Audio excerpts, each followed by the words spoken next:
In this episode, we'll talk about how badly God desires to be with you, as well as look into what we as Christians should desire in our own life.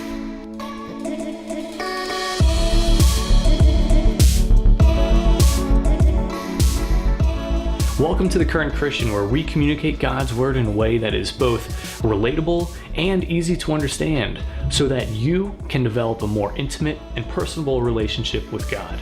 If you're new here and would like to watch our series from the beginning, you can do so by clicking the title card in the top right corner. But if you're ready to continue, then let's go.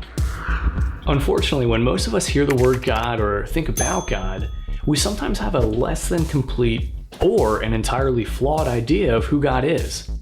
There are people who come to God only when they need things fixed, want to be forgiven, or so they can get a ticket into heaven.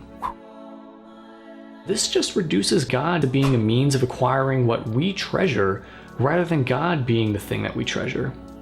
In our previous episodes, we've been exploring the ways that we might, but not necessarily should be relating with God.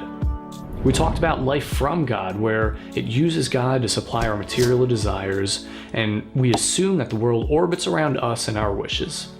Life over God uses God as a source of principles and laws and places these laws at the center of our existence so then we can have a prosperous life. Life under God sees God as a dictator, and we abide by all the rules in order to secure our blessings and avoid misfortune. And life for God puts mission at the center of our life and uses God and his mission to gain a sense of direction and purpose. None of these reasons are rooted in a desire to be with God. Rather, they are centered around getting things from God. A life with God is different. Its goal is not to use God, its goal is God. He stops being seen as a device we employ or a commodity we consume. Instead, God himself becomes the focus of our desire. The point of the Bible, church, and Jesus isn't to get us to heaven, it's to get us to God. In the Bible, there is this name Emmanuel, which in Hebrew means God is with us, and in the beginning, God was with us. However, after the whole incident at the Garden of Eden, this was compromised. Immediately, God started to plan out how to restore this relationship that we had with him, and this plan was not accomplished by sending a list of rules, rituals, or tasks to accomplish. It also wasn't fulfilled by giving us a genie to grant our every desire. Instead, God chose to come to us, to walk with us and be with us in order to restore this relationship with mankind. And this name Emmanuel was most commonly connected with Jesus because Jesus is God among us. And reading about Jesus in the Bible quite literally feels like a light is being turned on and we are now able to see God clearly. God created not in order to be loved, but rather because he is love and desires us to be with him. And although Jesus may have helped us gain missions, principles, and have a second chance at life, his purpose wasn't those things. Jesus coming and dying was done so that we can be unified with God, and that right there is the main reason why we have this series. We are acknowledging that God is here with us and we should be in a relationship with him.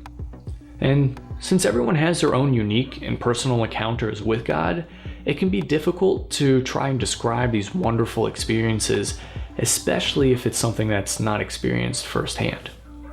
Living a life with God doesn't mean reading the Bible more, going to church more, or praying more, although these are things that can help your relationship with God.